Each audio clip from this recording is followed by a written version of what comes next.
Hello बच्चों, क्या हाल चाल है। Good, very good student. अभी तक हम लोगों ने इलेक्ट्रिसिटी के पार्ट थर्ड तक डिस्कस किया था कि current flow, Ohm's law, V equal to I R, conductor में करंट का फ्लो, रेसिस्टेंस तक हम आए थे। आज डिस्कस करेंगे heating effect of electric current.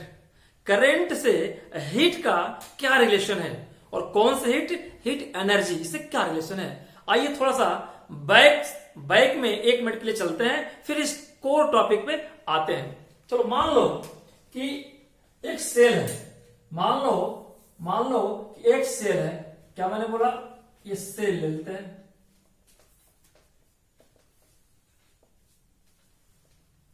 ये हो गया। ये इंडिविजुअली अगर देखें तो ये सेल है और ये टोटल मिलाकर के, दोनों सेल मिलाकर के बैटरी है। ये बात तो ठीक है। इसका ये पॉजिटिव टर्मिनल है। क्या है ये? Positive terminal. Positive terminal. ये क्या है? सॉरी, ये क्या है? Negative terminal. बात ये हो चुकी है। ये क्या है? Negative terminal. ठीक है। अब जो मैं समझाना क्या चाह रहा हूं इस चैप्टर से पहले, इस टॉपिक से पहले, कि ये सेल है और ये पूरी बैटरी है। ये पॉजिटिव टर्मिनल है, नेगेटिव टर्मिनल है। सेल के अंदर का मैकेनिज्म, जैसे मैं कहूं ये सेल है, इसका अंदर का जो मैकेनिज्म है, इसका अंदर का मैकेनिज्म ऐसा होता है, उसमें एक केमिकल रिएक्शन होता है। क्या होता है? विद इन सेल और within battery begin chemical reaction. मैं यहां पे लिखूं कि विद इन सेल और बैटरी बिगन केमिकल रिएक्शन।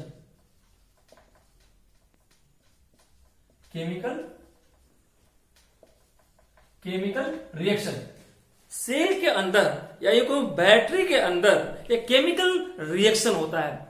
कैसे, क्या केमिकल रिएक्शन होता है? इस केमिकल रिएक्शन के वजह से ऐसा बैटरी या सेल का मैकेनिज्म होता है कि अंदर टर्मिनल्स होते हैं, कुछ और भी सारे केमिकल चीजें होती हैं जो आपस में रिएक्शन करती है। वो केमिकल रिएक्शन के वजह से दो टर्मिनल के बीच में, क्या ये टर्मिनल पॉजिटिव और ये टर्मिनल निगेटिव, या एज ए होल बैटरी ले लो तो ये पॉजिटिव और ये निगेटिव, ये होल बैटरी अगर ले लें तो इनके बीच में एक केमिकल रिएक्शन होता है। और इसके वजह से ये केमिकल रिएक्शन के वजह से किसमें, दो टर्मिनल के बीच में पोटेंशियल डिफरेंस क्रिएट हो जाता है। तो मैं कहूं पोटेंशियल डिफरेंस बिटवीन, क्या होता है? पीडी, बिटवीन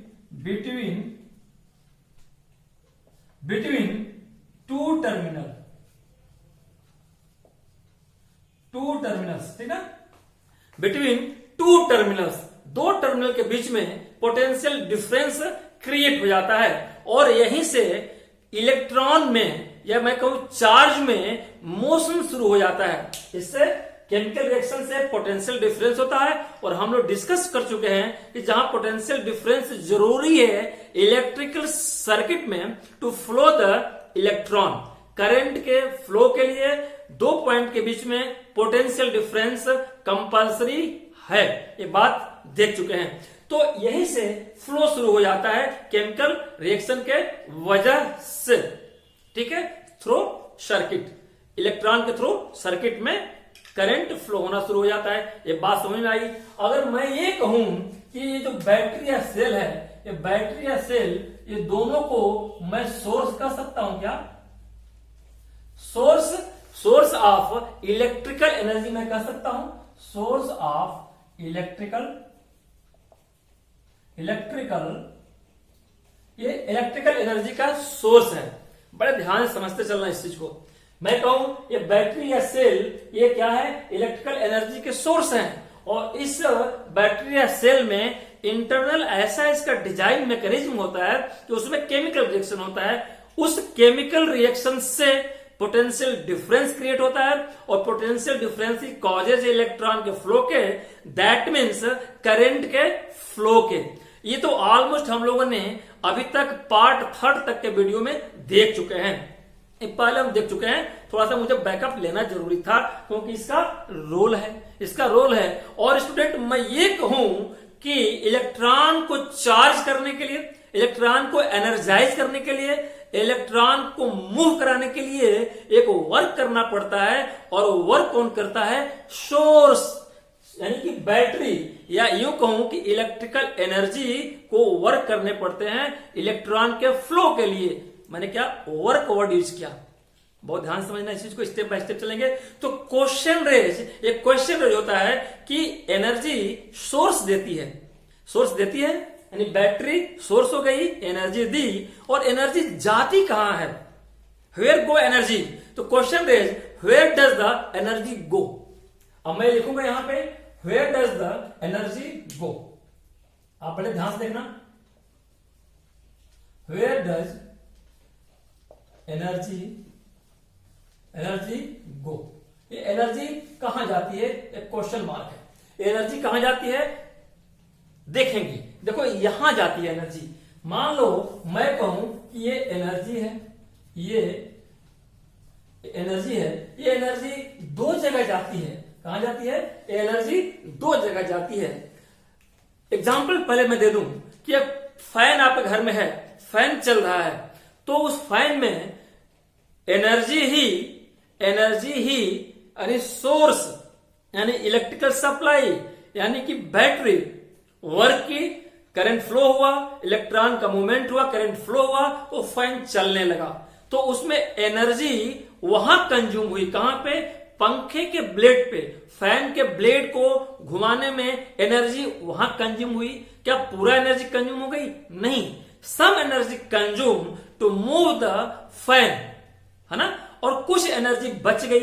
क्यों बच गई? क्योंकि सारे इलेक्ट्रॉन करंट फ्लो नहीं करते हैं। कुछ ऐसे होते हैं जो रिएक्शन करते हैं वहां पे इलेक्ट्रिकल फील्ड क्रिएट करने के काजेज होते हैं। तो कुछ एनर्जी तो फैन को घुमाने में हो गई, और फैन अगर काफी देर तक चल जाए स्टूडेंट, तो वो फैन हीट हो जाता है। इसका मतलब कि कुछ एनर्जी ऐसी है जो हीट के रूप में कंज्यूम हुई। क्या हुई? तो दो डायरेक्शन में मैंने बताया कि कंज्यूम इन यूजफुल वर्क। एक एनर्जी कहां गई? Consume in useful work. एक तो एनर्जी यूजफुल वर्क में आई, और दूसरा energy some expend in temperature of gadget. दूसरी एनर्जी कहां गई? Some consumed in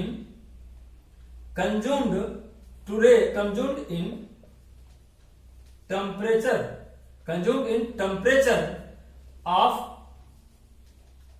gadgets. Gadgets क्या होते हैं? बहुत आजकल गैजेट आ रहे हैं, गैजेट डिवाइस, इंस्ट्रूमेंट। गैजेट को डिवाइस कहो तो इंस्ट्रूमेंट। फिर मैं बोलूं डिवाइस क्या है? डिवाइस एक स्पेसिफिक वर्क के लिए अगर कोई इक्विपमेंट बनता है वो डिवाइस है। जैसे ओवन है आपका, ओवन में एक स्पेसिफिक चीज के लिए बना है, आपके खाने को गर्म करने के लिए, कुछ चीज पकाने के लिए, उससे और वर्क नहीं ले सकते, तो क्या हो गया? आपका डिवाइस हो गया।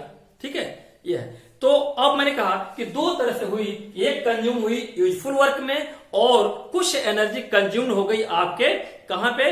हीट, टेम्परेचर को बढ़ाने में। तो टेम्परेचर बढ़ाने में मैंने कहा कि पंखा देर तक चलता है तो हीट हो जाता है, तो वो कुछ एनर्जी जो टेम्परेचर बढ़ाई उसमें कंज्यूम्ड हो गई। ये बात क्लियर हो गई कि एनर्जी जाती कहां है। चलिए एक छोटा सा एग्जांपल लेते हैं। मान लो कि एक सर्किट है, एक रेसिस्टर है, ठीक है, एक रेसिस्टर है। इसको सीधे अगर हम बैटरी से जोड़ दें, डायरेक्ट रेसिस्टर को जोड़ दूं, डायरेक्ट को मैंने कहा कि यहां पे कोई बल्ब नहीं मैंने जोड़ा, यहां पे कोई फैन हमने नहीं जोड़ा, क्योंकि बल्ब जोड़ता तो कुछ एनर्जी बल्ब को जलाने में कंज्यूम हो जाती, या मैं पंखा ऐड करता यहां पे सर्किट में तो कुछ एनर्जी पंखे को चलाने में कंज्यूम हो जाती। हम जो समझाना चाह रहे हैं कि हीट की बात करना चाह रहे हैं, तो मैं कहूं कि सर्किट में सिर्फ रेसिस्टर को जोड़ा हमने, और ऐसा रेसिस्टर जिसका रेसिस्टेंस बहुत ज्यादा हो, डायरेक्ट हमने सोर्स से जोड़ दिया। डायरेक्ट हमने किससे जोड़ दिया? सोर्स से। तो क्या हुआ यहां पे? डायरेक्ट सोर्स से जोड़ा हमने तो देखा कि इसको टर्मिनल से जोड़ दिया, इधर को प्लस वाले को, इधर से माइनस को, डायरेक्ट हमने जोड़ दिया। डायरेक्ट जोड़ने पर देखा गया जो हाई रेसिस्टर लगा हुआ है, ये बैटरी की पूरी एनर्जी, मैंने यहां क्या बताया था कि some energy consume in useful work, some energy consume in heat to raise the temperature of the gadget. यहां पे क्या है? कोई गैजेट लगा ही नहीं है, कोई इक्विपमेंट लगा ही नहीं है, डायरेक्टली रेसिस्टर लगा हुआ है, यानी कि पूरी की पूरी सोर्स एनर्जी वो कंज्यूम्ड होगी किस पे? रेसिस्टर पे। और रेसिस्टर का रेसिस्टेंस बहुत ज्यादा है, इसका मतलब कि रेसिस्टेंस जिसका ज्यादा होता है वहां पे हीट ज्यादा होता है। करंट फ्लो, इलेक्ट्रॉन के फ्लो में बहुत ज्यादा अपोजिट फोर्स लगता है, इसलिए वहां हीट बहुत ज्यादा होता है। इसका मतलब कि डायरेक्ट अगर हमने जोड़ा सोर्स से तो वो बैटरी पूरी अपनी एनर्जी कंज्यूम कर दी, बटी नहीं, पूरी एनर्जी कंज्यूम कर दी किस पे? रेसिस्टर पे। और रेसिस्टर पूरी तरह से हीट हो गया, यानी कि सोर्स से एनर्जी निकली और किसी डिवाइस पे या किसी रेसिस्टर पे पूरी की पूरी एनर्जी हीट में बदल जाए, पूरी की पूरी एनर्जी हीट में बदल जाए। स्टूडेंट इसी को कहते हैं heating effect of electric current. इसी को बोलते हैं heating effect of electric current. तो यहां से निकली तो पूरा एनर्जी, ये टोटल एनर्जी जो हमारी गई ये सोर्स से जो सोर्स एनर्जी है ये टोटल पूरा कंज्यूम्ड हो गई। कंज्यूम्ड, फुल्ली क्या हुआ? फुल्ली कंज्यूम्ड इन हीट, और पूरी कंज्यूम हीट में हो गई। इसी को बोलते हैं heating effect of electric current. इसी को क्या बोलते हैं? हीटिंग इफेक्ट ऑफ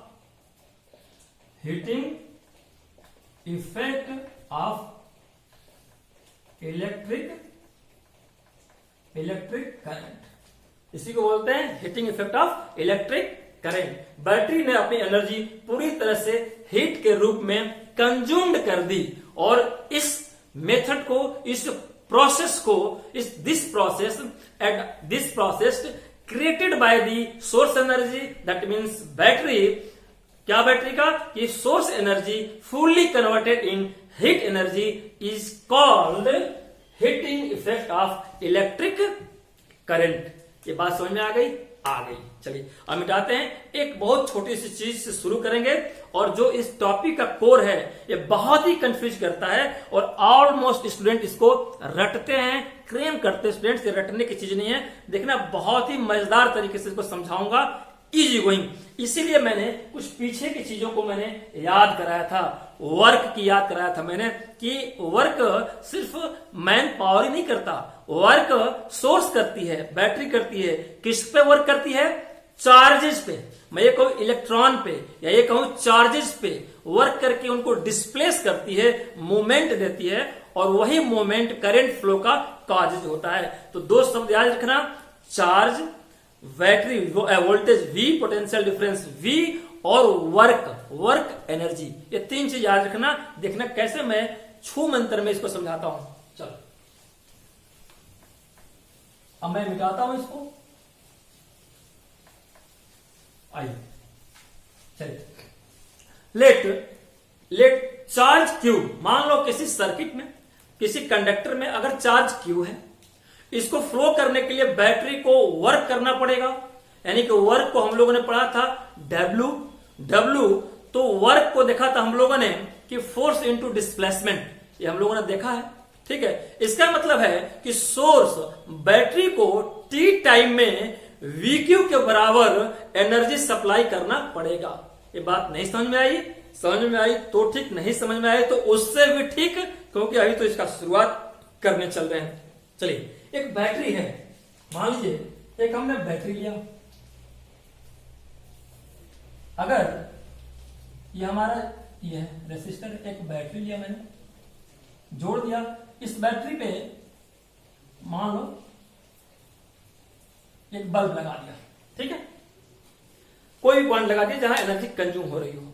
मान लो ये बैटरी को हमने, यहां पे स्विच था, इस स्विच को हमने ऑन कर दिया, बैटरी काम करना शुरू कर देगी। किस पे वर्क करेगी? इलेक्ट्रॉन्स पे, चार्जेस पे। तो मैंने कहा कि लेट, यहां पे लेट चार्ज, कौन सा चार्ज है?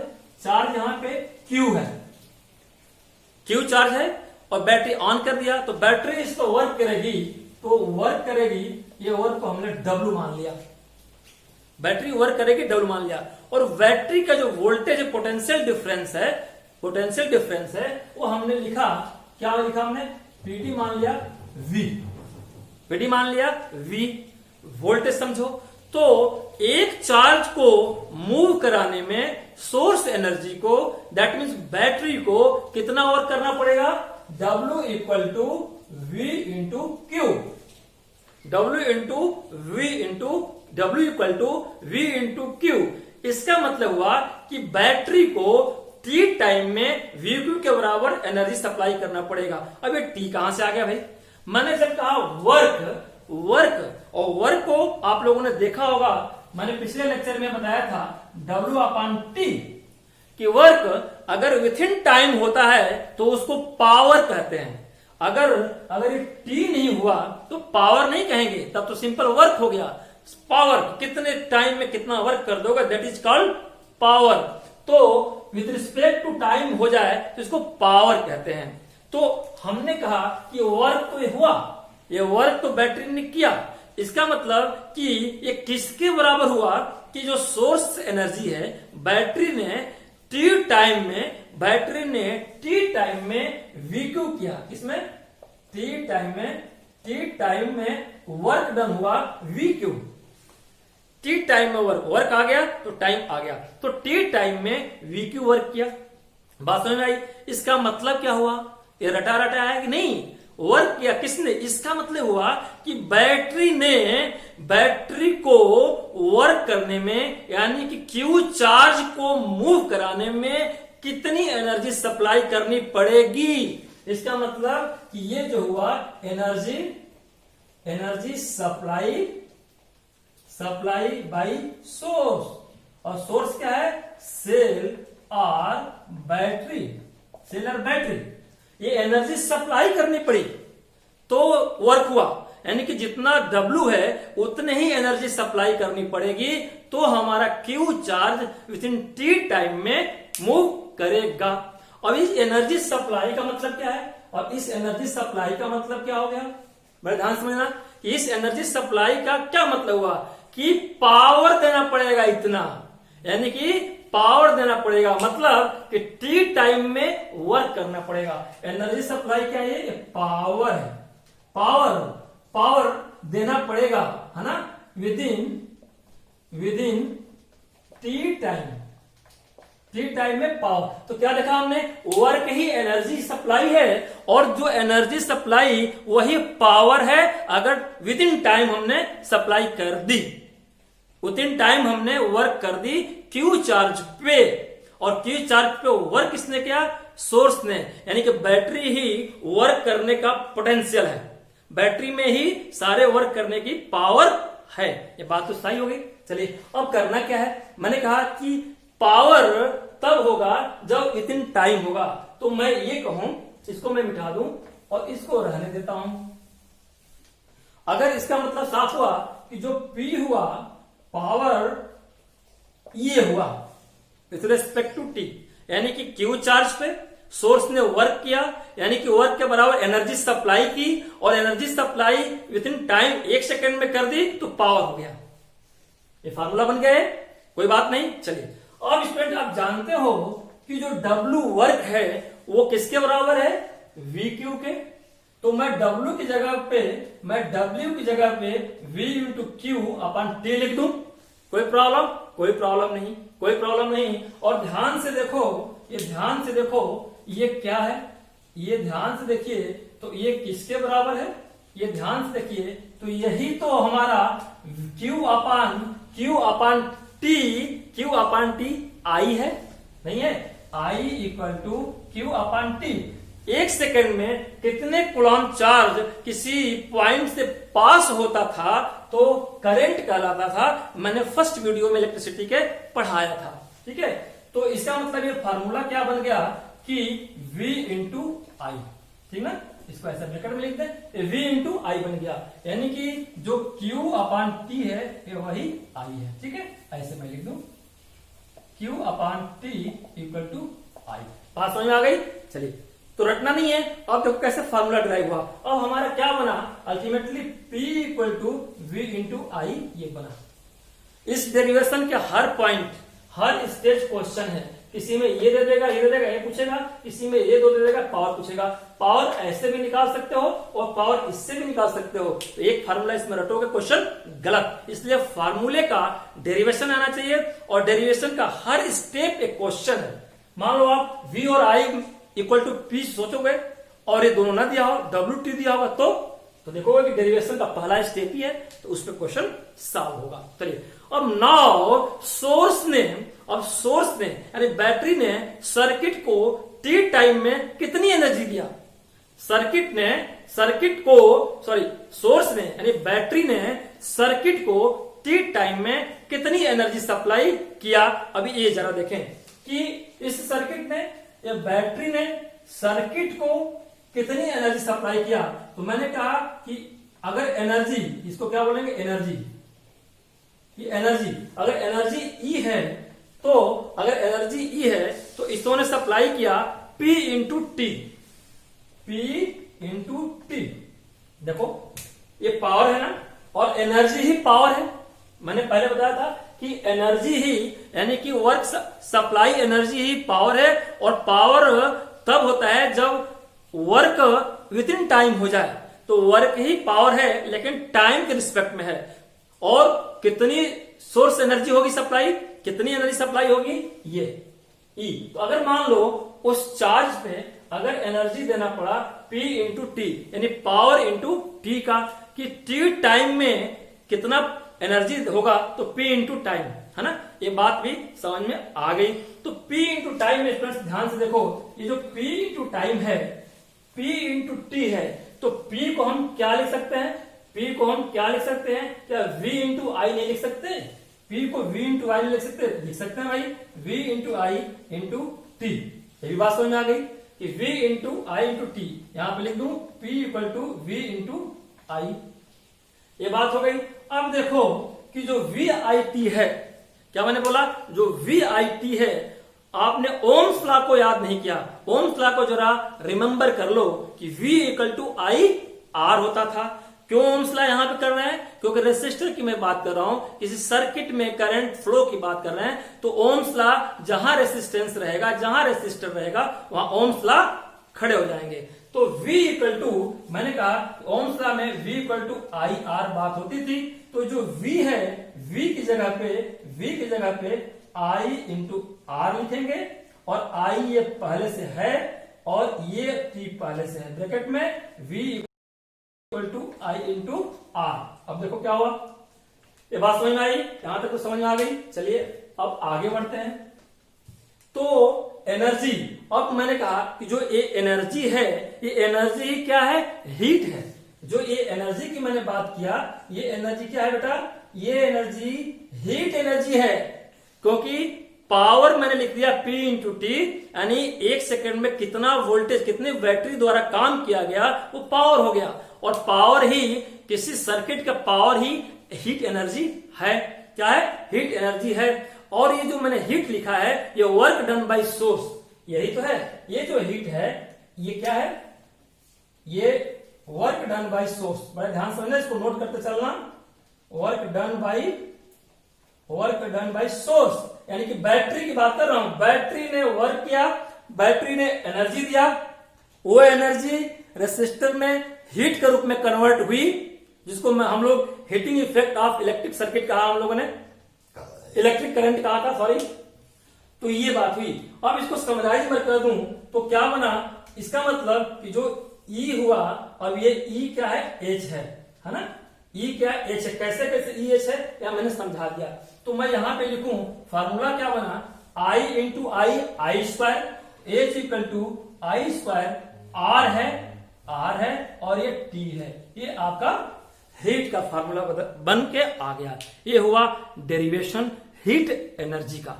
ये डेरिवेशन हुआ किसका, हीट एनर्जी का। इससे कंक्लूजन क्या निकला कि हीट इज, देखो दो तीन चीज निकलो, हीट इज, फर्स्ट क्या हुआ, heat is directly proportion to I square.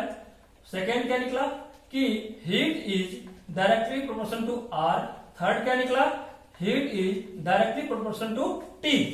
इसका मतलब क्या हुआ कि जितना जितना करंट ज्यादा रहेगा उतना हीट, जितना रेसिस्टेंस ज्यादा होगा उतना ज्यादा हीट होगा। वो क्या हीट होगा, रेसिस्टेंस, रेसिस्टर जितना ज्यादा, ये विद इन टाइम में जितना ज्यादा वर्क होगा, जितना ज्यादा वर्क होगा यानी उस पर जितना ज्यादा सोर्स एनर्जी सप्लाई करेगा वो हीट में कन्वर्ट उतना ही होगा। अगर रेसिस्टर डायरेक्ट जुड़ा हो किससे, सोर्स से, बैटरी से, सेल से, अगर मान लो उस रेसिस्टर के आसपास कुछ हम और आइटम जोड़ दें, उसी सीरीज में फ्रिज जोड़ दें, बल्ब जोड़ दें, तो कुछ एनर्जी कंज्यूम्ड काम की हो जाएगी फ्रिज को चलाने में, और कुछ जो बचेगी वो हीट में होगी। लेकिन डायरेक्ट रेसिस्टर को सोर्स से जोड़ दे तो फुल्ली उस पर वर्क कर देता है, पूरा वर्क करने के बराबर एनर्जी सप्लाई कर देता है और वही हीट में कन्वर्ट हो जाती है, जिसको heating effect of electric circuit कहते हैं। तो ये रहा फार्मूला का डेरिवेशन और ये रहा रिलेशनशिप। स्टूडेंट अभी हम बात करें कुछ एप्लीकेशन की कि हीट इफेक्ट का इलेक्ट्रिक करंट में क्या रोल है। एप्लीकेशन करें कि हीटिंग इफेक्ट कहां कहां यूज होता है और कहां कहां हम उसको इस्तेमाल अपने घरों में भी करते हैं। तो बड़ा सिंपल सी चीज है, मैं इसको मिटा देता हूं। देखो ज्यादा एग्जांपल नहीं लूंगा, 3 एग्जांपल लूंगा। एक मान लो लॉन्ड्री आयरन है, घर में आयरन करते हो ना, कपड़ा धो करके आयरन किया, और मान लो टोस्टर एक डिवाइस है। डिवाइस मैंने क्यों कहा कि पर्टिकुलर वर्क के लिए, इसलिए वो डिवाइस है। और इलेक्ट्रिक ओवन की बात करूंगा और हीटर की बात करूंगा। ये सारे के सारे based on Joule heating effect, ये सारे जूल हीटिंग इफेक्ट पे बेस है। और जूल हीटिंग इफेक्ट क्या है, जो H equal to I square R T आया, यही तो जूल है, यही तो जूल हीटिंग इफेक्ट है। इसी को बोलते हैं जूल हीटिंग इफेक्ट। यही जूल हीटिंग इफेक्ट है और कुछ नहीं है। तो मान लो ये सारे आइटम्स है, मान लो हमने बोला कि एक ले लेते हैं आयरन और टोस्टर मशीन। ये टोस्टर मशीन ले लिया हमने, और क्या ले लेंगे, आयरन ले लिया, टोस्टर मशीन ले लीजिए, इलेक्ट्रिकल केटल ले लीजिए, ओवन ले लीजिए, ओवन ले लिया, हीटर ले लिया, इलेक्ट्रिक केटली वगैरह कोई बात नहीं। ये सभी जो बेस्ड होते हैं ना, ये सभी बेस्ड ऑन ये, इसके ऊपर बेस्ड होते हैं जूल हीटिंग इफेक्ट पे। ये सारे के सारे इसी पे बेस्ड होते हैं। कैसे इसमें क्या होता है, तो मैं यहां लिखूंगा कि इन है ना। इसमें क्या होता है, इसमें 2 चीजें होती है। इनकी जो मैन्युफैक्चरिंग, जो इनका आर्किटेक्ट होता है, इसमें क्या होता है, एक कोड होता है और एलिमेंट से बने होते हैं। मैंने क्या बोला, कोड, CORD, और दूसरा मैंने क्या बोला, एलिमेंट। कोड क्या होता है, एक पतला सा कापर का तार होता है ना।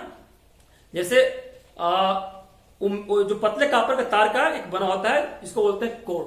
तो थीन आयरन, मैं बोलूंगा थीन कॉपर वायर, पतला, बहुत ही पतला, बहुत ही क्या होता है, बहुत ही पतला, है ना,